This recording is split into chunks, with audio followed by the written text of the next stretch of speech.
time there in the homicide arena. Mm-hmm. My last assignment, I transitioned the child protective investigation from the state to the sheriff's office. Right. I'm retired at the rank of major. Right. But this is a whole different ball game, this voting situation, isn't it? It is different, but, you know, it's all about putting teams together and having good procedures in place, good training, and making sure that, you know, everybody's on board and doing their part. And allowing people to exercise their rights. Absolutely. Yeah. I was looking at something on C-SPAN last night, and I noticed there's a renewed push to get the Voting Rights Act of '65 renewed. What's your feeling on that? Yeah, you know, I am all about making sure that anybody that's eligible to register to vote is registered, and then they have the opportunity to cast that ballot. You know, Hillsborough County was under the Department of Justice jurisdiction for years and years, and we never had a problem with it. You know, we fell under it as a formula, basically. Sure. And, you know, the whole idea is to make sure that, like, a supervisor's not moving a polling site and it's putting it inaccessible for people, right. Making a hardship. You know, like in Hillsborough County here, we've got the river that runs right through the middle of the city and parts of the county. Yes, we do. And, you know, it's not right if you were to move a polling site on the other side of the river from the precinct and people don't have a way to get there.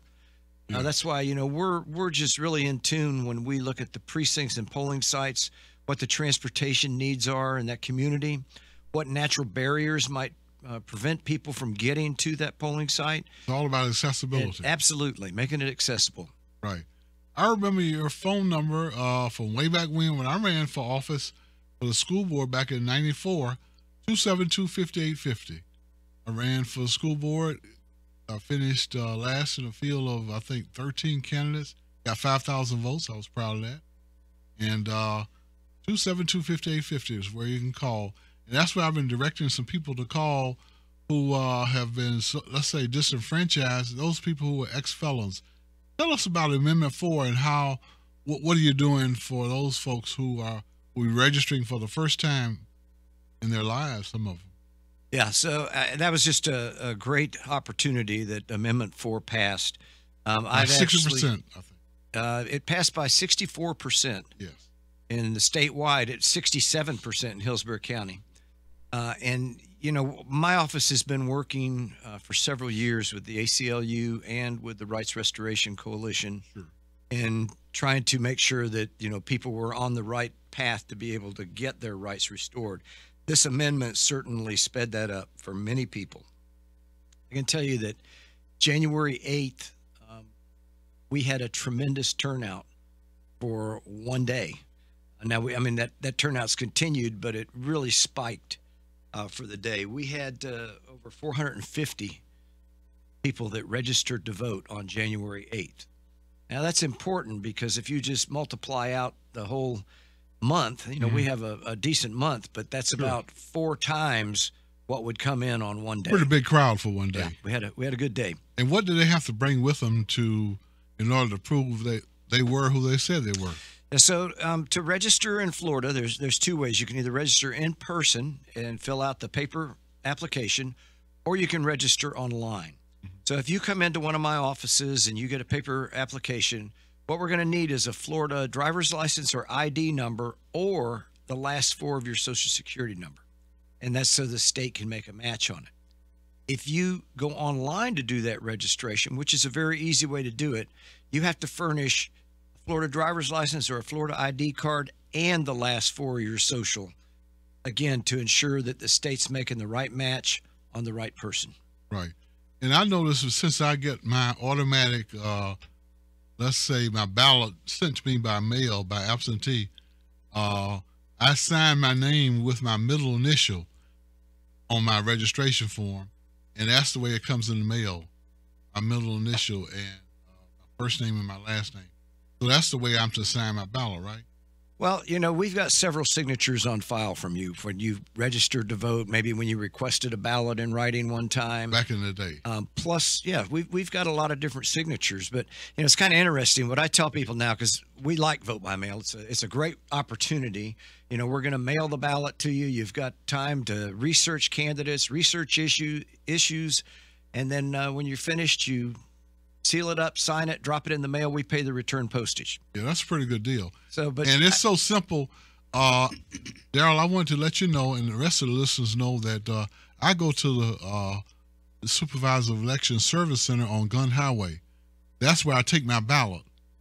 I don't mail it. I take it out there, and the staff there is so thorough and friendly. They say, "How you doing, sir? Welcome."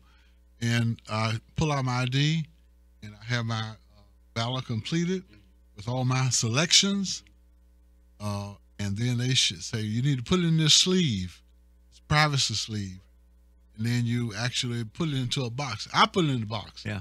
That's pretty. Well, let me tell you, Dayle, I'm a little disappointed that you don't mail your ballot because, I'm a retired plant manager from the United States Postal Service, and I need that stamp to help pay my retirement, Dayle. So can you help me out, please? Well, they have an arrangement. I appreciate you helping me out. Okay? You're saving the taxpayers' money by going ahead and doing that. And that's, if you do get a vote-by-mail ballot, you can drop it at any of my 4 offices, or during early voting, you can drop it at an early vote site. And just like you did, you put it in that black ballot box. Can I ask you, would you prefer vote by mail as the primary way to vote, or you think that's out of the question? We're a large county. We're the 4th largest county in the state here. We're approaching about 900,000 registered voters. Lots of folks. We need people to utilize all 3 methods of early vote, vote by mail, and election day, so we don't have issues. Now, I will tell you unequivocally, we love vote by mail. Why? Because we're able to plan. We know how many ballots have gone out. We know what the percentage is that we'll probably get back. I know how much staff I need to hire to be able to process all of those ballots, and we know how long it'll take us to do that too. So it's a very efficient way for us to do business. Now, having said that, not everybody likes to vote by mail, and that's fine. Some people want to go put that ballot into that machine and see the screen come up there and say your ballot's been counted. And again, that's fine. But, a change, it would take a legislative change to do all vote by mail. And, it's kind of interesting. I've looked at some of there's several states that do that. And some of them do tremendous. They have a great return on that. Others, not so well. In Florida, we can run an all-mail ballot for a referenda item. So if there's no people on it, just a referenda item, we can run a vote by mail, all mail. And some counties have done that for, maybe a municipality that was making some change. And the turnout's not been good. It's been in like the 30% range. When it's by mail. Yeah. What's the relationship that you have with the Postal Service? Has it been good? We struggle a lot with the post office. It's a big operation, and we dump 200,000 ballots on them in one day, and every other county is doing the same thing around us. So it creates quite a flow. Now, with that also, you got to remember, for every vote by mail ballot that I drop out there, campaigns are also dropping campaign mail. So multiply it by 10. Because every one of those ballots generates at least 10 pieces of campaign mail that goes with it. So that does, cause us some challenges. I know we had some issues this last election. I remind you that Hurricane Michael came through. So there was a lot of disruption in services. I know the post office got service immediately restored in that area, but I think that there were some down the chain issues that caused some of our ballots to get kind of delayed, yes. What I like about it, I was able to call 272-5850.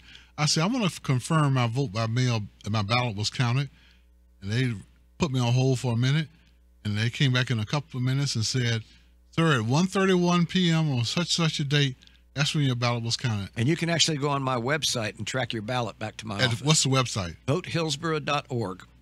And I would encourage people to go to our website. You can register to vote on there. You can order a vote by mail ballot. If you already get a vote by mail ballot after the election, you can track your vote by mail ballot back to my office. There's a tremendous amount of information on there. And I encourage people, go on there and check your own status. Make sure you're registered like you think you are. Right. Make sure that the party affiliation you think you're registered in is what we're showing. Right. That you're the right address and we've got your name spelled right. I've done that. I've gone to I click on the tab registration status, and I put in my house number, my address, and it pulls it up and says my date of birth. That's me. That's me. You got something on me. And it's correct. If it's wrong, fix it. Have them to fix it.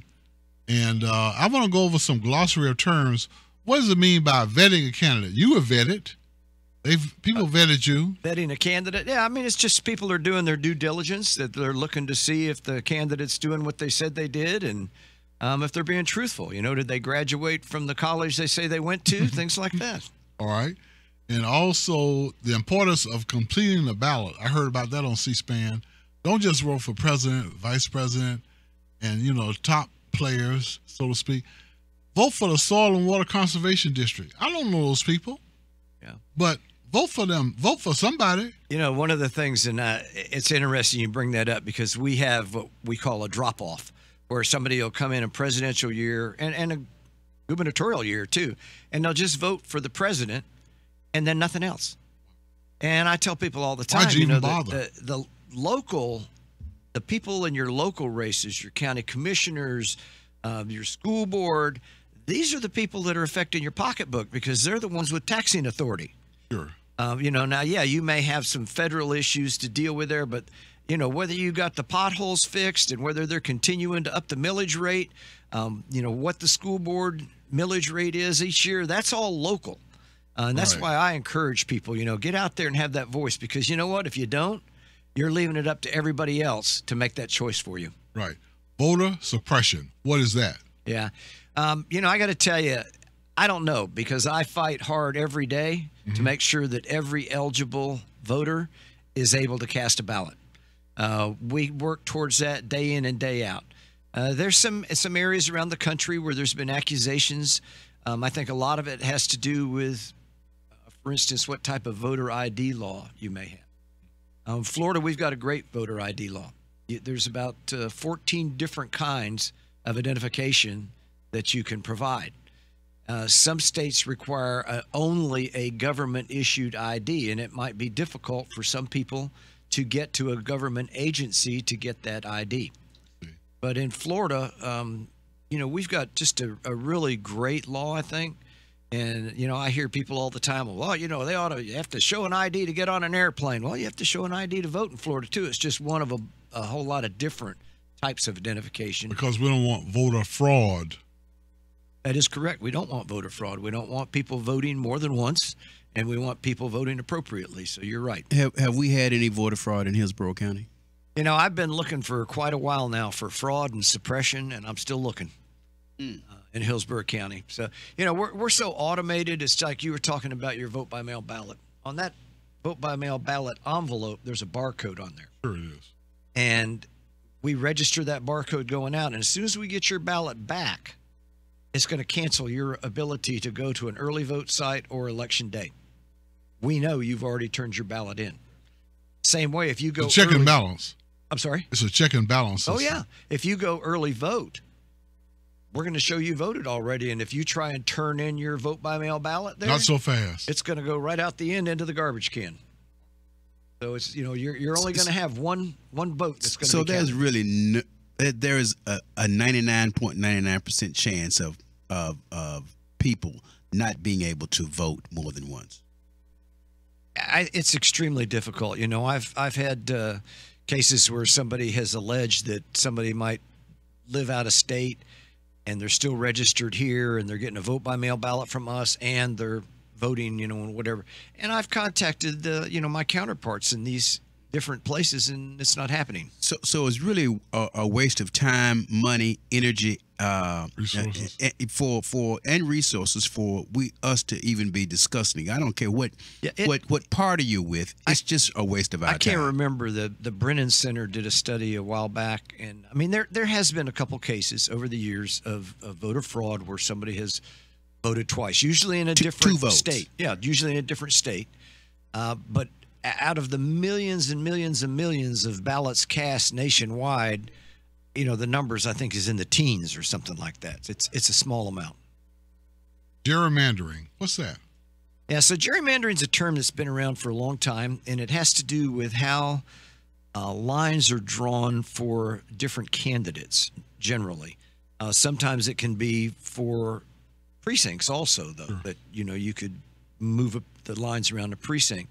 And it's to help one party or another. Again, I think, there's a lot of checks and balances in place. And there's been court cases over the years. I know we had, the Florida legislature draws the lines for the congressional and the state House and state Senate. Our county commission draws their lines. The school board draws their lines. So there's always checks and balances on those. But more importantly, there were some court cases in, I think, after the 2012 election, after the latest census and redistricting, and the legislature had to go back to work and redraw the lines again because they were found unconstitutional. Right. But I'll tell you who does the best job of it, and that's the city of Tampa. Boy, I'll give them a shout out. Is that right? The city of Tampa, in their charter, every 4 years, they have to redistrict. And my office, along with the planning commission, are the ones in charge of it. The city council never gets to vote on the changes that are made. And because it's done every 4 years, the changes are very, very minor. And it's all about keeping the 4 districts in the city, population-wise, the same. And there are going to be some challenges coming down the road with all the development going on in the downtown area, the Channel Side area. But again, they're going to be minor changes where you just move a little bit here and a little bit there. And the most important part, though, is that the people that are getting elected to those seats never get to vote on that. It's done in a totally nonpartisan, impartial manner. Okay. Now, you mentioned something about, I guess, the city of Tampa municipal elections, which are coming up in March. Yep. You just had to certify all the candidates, right? We did. We just had qualifying for the candidates. And that's where the rubber meets the road, as I say, because this determines whether your name's going to go on the ballot or not, that you've met all the conditions of qualification and either paid the qualifying fee or qualified by petitions. Sure. And so we now know we've got 32 candidates that will be on that ballot. Plus, in this city election coming up, it's going to be a big ballot.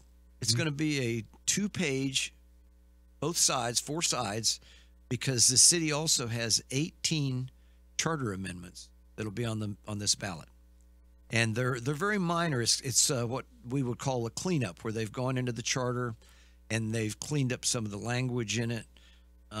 One of them that I think is kind of interesting, and I guess that's why you clean it up, is that it basically didn't really define, like, if the mayor decided to drive over to St. Pete for a meeting. When he left the city of Tampa, then did the head of the city council, the chair of the city council, assume acting mayor because now he's left the jurisdiction? And so that just some cleanup stuff like that. Yes. Voter education. We work hard on voter education. I've got some great people that are out constantly at events throughout the county. One of the things I'm struggling with, and after this last election, is that we found out people really sometimes don't know how to fill a ballot out, even though the directions are right there. And we had silly stuff like circling names instead of bubbling in the bubble, or going over and bubbling in the party affiliation if there was a party affiliation there. Just doing some different stuff. And so, we're certainly trying to concentrate on making sure that we continue to get the word out on how you properly fill out that ballot by bubbling in the bubble next to the name. Right. Voter participation. Yeah. We're talking about percentages. It needs now to be better. Okay. It's interesting. In a presidential year, we'll do 72% of our registered voters will show up and vote. Now, I will say in this last midterm election, we generally have averaged about a 50% turnout in what we call a midterm or the governor's election. And this last election, we had 62% turnout. So it was excellent. City of Tampa turnout has been absolutely awful. 26%. Just crazy. I don't understand that, especially it goes back. What do you attribute that to? I don't know, because I go back to what I said earlier, that your city council and mayor are the ones that are getting ready to set the budget. If you live in the city, they're getting ready to set the budget for you. Plus, yes, for you. And here's your chance to make that. Like I said, we had a 26% turnout. That means that 26% of the people made the choice for the other 74%. What's that number? How many votes do we have in the city? I have that number. Hang on a minute. Please stand About by. 230,000 registered voters. We have 103 precincts, 78 polling sites on election day, and we'll have 7 early voting sites for the upcoming election, including Jan Platte, West Tampa, New Tampa, North Tampa. These are all libraries. The Cyrus Green Center on Martin Luther King and 22nd Street, and then, of course, the County Center and at my office out on Falkenberg. So with a 26% turnout, we're talking about, what, about 50,000 votes, something like that? Wow. My. Now, Craig, I We gotta do noticed that after the election, there's sometimes a purge of voters. What's that all about? Yeah, so first off, we don't purge voters. Okay. There is a process that we go through by state law. And, it's the whole effort is to try and make sure that our voter rolls are as clean and up to date as possible. Mm-hmm. So I always kid about, when somebody moves from here, the very first thing they think of is, oh, I need to let Craig Lattimer know I moved. Duh. No, they don't. I am so far down that list, it's ridiculous. Is that right? And so we every other year we do, again, outlined by state law, list maintenance procedures, where we use the national change of address from the post office. We also look to see if somebody maybe hasn't voted in the last 2 general elections, and we begin a process where we mail a card to them to try and establish that they're still there. Hey, you still in? Yeah. You Still want to participate? Yeah, and that's where then what'll happen is after that occurs and we go through this process, we actually will move them to the inactive list, and they will stay on the inactive list through 2 general elections. Then they will be removed. Now, if you're on the inactive list and you go vote, you request a vote by mail ballot, you sign a petition, anything at all you do, you're going to be put back to the active list because we know you're back, you're here. And it's kind of interesting. You can register to vote and never move from where you are. But if you don't vote in several elections, we're going to start talking to you. We're going to start communicating with you, and see what Doing the some issue outreach. is. And it's stunning. I mean, we do just through national change of address, we probably do 30,000 people that move a year in Hillsborough County. It's a mobile population. It's very mobile. We saw in the recession, we saw a lot of young people moving back in with their parents or with family, and then as they got more stable again, they've moved out again. So there's, a lot of movement takes place. That's for sure. So speaking of movement, what kind of movement happened when, with the revitalization of West Tampa, and then with those people being moved out towards the outskirts, toward the counties, how did that affect the city? Yeah, that's really interesting, and I'm drawing back on my memory here because the Planning Commission actually reached out and they found where everybody had moved to out of what was the housing area? North Boulevard homes. Thank you. And Bethune High Rise. a lot of them had relocated to East Tampa area. We're still in the city, and some had relocated out to the county. But it really didn't change the numbers a whole lot because in the same area, you got, Encore was coming in on the other side of downtown, Central Avenue. and other, areas that were also building up. So when you have to look at it for the district. Big picture. And see. And that's why I say, as the development continues, I mean, in downtown right now, the downtown area, every time I look out the window, I see another crane. Gosh. I think there's like 3 or 4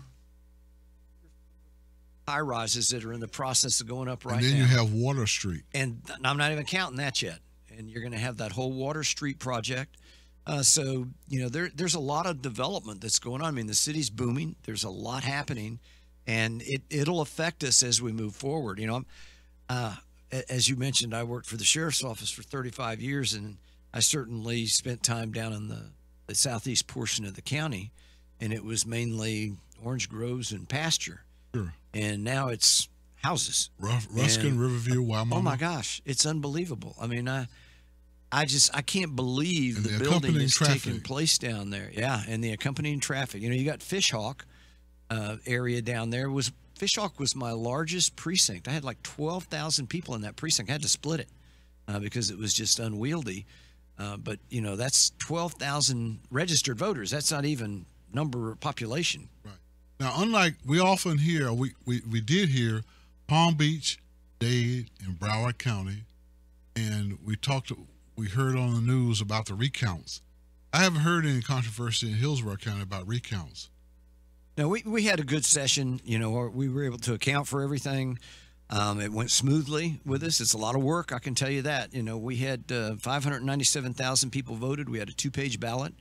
So we had to go through over 1 million ballots to isolate those 597,000 that we needed, recount those. We did have we had some equipment issues. We had a power outage at the Election Service Center, and actually lost 12,000 ballots that we had already scanned. We had to go back and try and find all of them and rescan them again. So that gave us a little bit of a challenge, to say the least. Details. Wow. Yeah. So, you know, it's kind of interesting too, because they made a big deal about the recounts this year, and quite frankly, supervisors throughout the state do recounts all the time. Mm-hmm. In 2016, we had a countywide recount in a school board race. They were separated by 0.26%. But because there was 3 of them this time and it was statewide, it made big news. But, you know, we had a recount in 2012, and it was a community development district that we run all the elections for them too. Mm-hmm. And it was a dead tie. And we did the recount, did the machine recount. It was the exact same.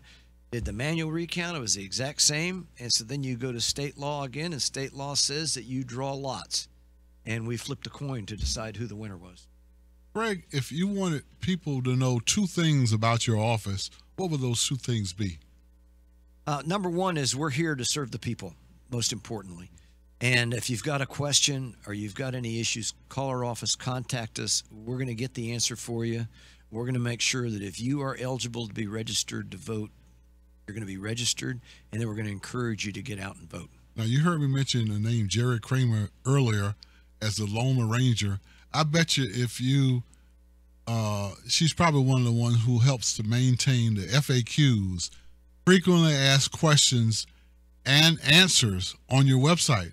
That's VoteHillsboro.org, Yep. O-R-G. We've got right here, I brought a copy of what's on our website for Amendment 4 FAQs. Maybe we can put that in InTouch. And what you can't see under here is information provided by Jerry Kramer.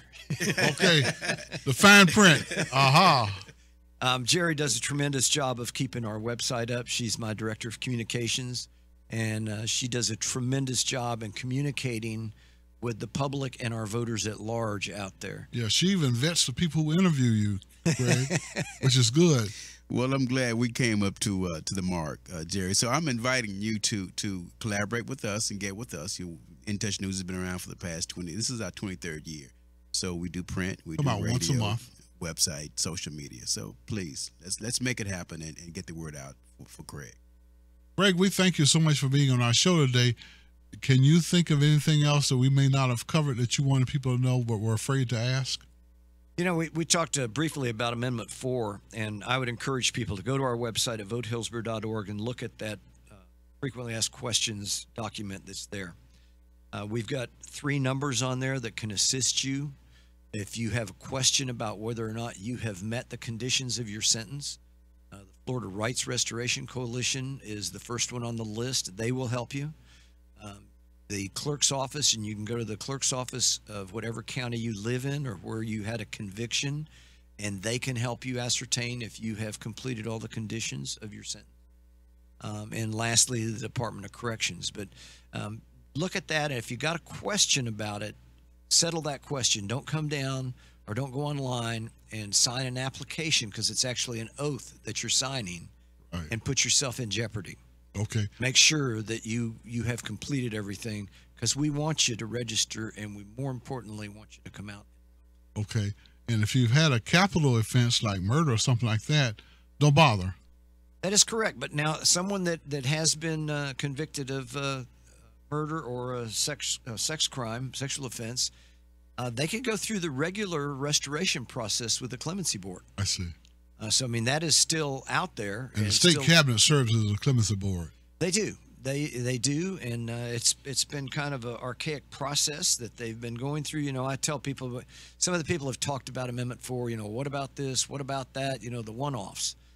And I said, let's don't talk about them. Let's talk about the 10,000 people that had their application into the clemency board, because you know that they've completed all the conditions of their sentence, or that application wouldn't be there.